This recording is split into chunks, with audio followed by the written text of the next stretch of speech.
പന്നിയാർകുട്ടിക്ക് സമീപം ജീപ്പ് കൊക്കയിലേക്ക് മറിഞ്ഞ് 3 പേർ മരിച്ചു. ഒളിമ്പ്യൻ KM ബീനാമോളുടെ സഹോദരി റീന, ഇവരുടെ ഭർത്താവ് ബോസ്, ബന്ധു എബ്രഹാം എന്നിവരാണ് മരിച്ചത്. കഴിഞ്ഞ രാത്രിയിൽ ഇവർ സഞ്ചരിച്ചിരുന്ന വാഹനം പന്നിയാർകുട്ടിക്ക് സമീപത്ത് വെച്ച് നിയന്ത്രണം വിട്ട് കൊക്കയിലേക്ക് മറിയുകയായിരുന്നു. കഴിഞ്ഞ ദിവസം രാത്രിയിലാണ് അപകടം നടന്നത്. പന്നിയാർകുട്ടിക്ക് സമീപം കുത്തനെയുള്ള ഇറക്കവും കൊടും വളവുമുള്ള ഭാഗത്ത് വെച്ച് നിയന്ത്രണം വിട്ട ജീപ്പ് കൊക്കയിലേക്ക് മറിയുകയായിരുന്നു. ശബ്ദം കേട്ട് ഓടിക്കൂടിയ നാട്ടുകാർ ഉടൻ തന്നെ രക്ഷാപ്രവർത്തനം ആരംഭിച്ചു. വലിയ പാറക്കല്ലിന് അടിയിൽപ്പെട്ട അവസ്ഥയിലായിരുന്നു റീന. ബോസും റീനയും സംഭവസ്ഥലത്ത് വെച്ച് തന്നെ മരിച്ചു.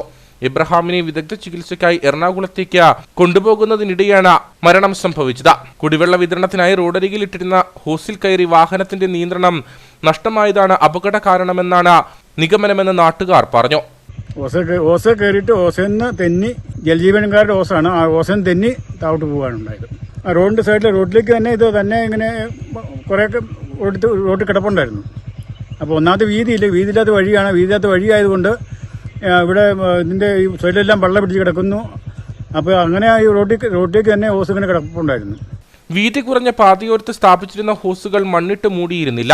ഹോസിൽ കയറിയതോടെ നിയന്ത്രണം നഷ്ടമായ വാഹനം റോഡിൽ നിന്നും തെന്നിമാറി സമീപത്തെ പാറക്കെട്ടുകളിലേക്കും മരത്തിലും ഇടിച്ച് കൊക്കയിലേക്ക് പതിക്കുകയായിരുന്നു.